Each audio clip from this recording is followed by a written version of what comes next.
साथियों, आज कुरुक्षेत्र की सरजमी पे पूरी मेवात की सरदारी,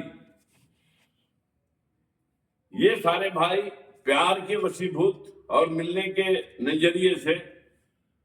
लगभग 200 किलोमीटर 250 किलोमीटर चल करके पहुंचे हैं। मैं सबसे पहले तो इनका कुरुक्षेत्र आगमन पर स्वागत करता हूं, इन सब भाइयों का धन्यवाद करता हूं। और जो कोई भी छोटी मोटी बात इन भाइयों के जहन में है वो भी इनसे साझा करेंगे, लेकिन इतनी बात मैं जरूर कहूंगा कि हमारा पूरा समाज, पूरा देश के अंदर जो सबसे बड़ा समाज है, कृषक समाज कहें, माली समाज कहें, साक्या, मौर्य, कुशवाहा, सैनी, रामनी रेड्डी समाज कहें, ये पूरे देश के अंदर सभी राज्यों के अंदर बहुत बड़ी संख्या में है। लेकिन अभी तक इन लोगों को निकलधारियों, कच्चाधारियों ने, मनोवादी व्यवस्था के शिकारियों ने इनको शिकार बना रखा है। हमें ऐसा लगता है कि जो जिनकी ये संतान थे, गौतम बुद्ध की ये संतान, क्योंकि साक्या मुनि महाराज, चंद्रगुप्त मौर्य अशोक सम्राट की संतान, क्योंकि साक्या मौर्य ये सभी माली सैनी समाज से,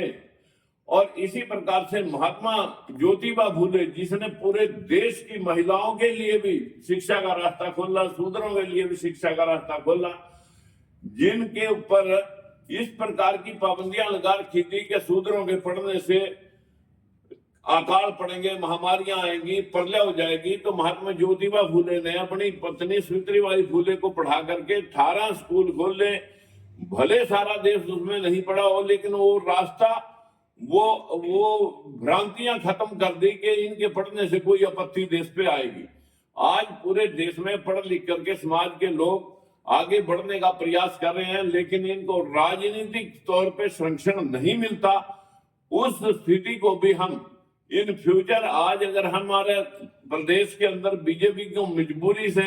हमारे भाई को मुख्यमंत्री बनाना पड़ा, लेकिन अभी भी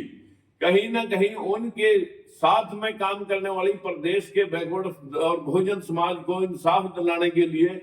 उनके पास टीम होनी चाहिए थी। उनके कहने से चीफ सेक्रेटरी लगता, प्रिंसिपल सेक्रेटरी लगता, एडवोकेट जनरल लगता, और यहां तक के लॉ एंड ऑर्डर को संभालने के लिए डीजीपी लगता। लेकिन बदकिस्मती है कि हमारे समाज को अभी अछूता रखा गया है, क्योंकि मुख्यमंत्री को ही टीम अगर उनके कहने से नहीं लगी, क्योंकि काम टीम करती है, सारे काम मुख्यमंत्री नहीं करता। जितने पेपर, जितने कागज, जितनी एप्लीकेशन आती हैं मुख्यमंत्री के पास, वो सभी को संबंधित डिपार्टमेंट के आला अधिकारियों को देता है, ताकि लोगों की समस्याओं का निदान हो सके। लेकिन अभी तक व्यवस्था स्थापित नहीं हो पाई। भले हमारे पास मुख्यमंत्री की सीट आई है, हम बधाई देते हैं इस बात के लिए बीजेपी को, लेकिन ये भी बधाई साथ साथ में अनहोनी की आपको देते हैं कि आप लोग अभी भी सत्ता की कमान अपने हाथ में लिए हुए हो, और हमारे लोग महरूम हैं। उन लोगों के काम अभी भी लटक रहे हैं और लोग भटक रहे हैं। आज मैं इन सभी मेवात भाइयों को, जो वहां से अनेकों समस्याएं लेकर के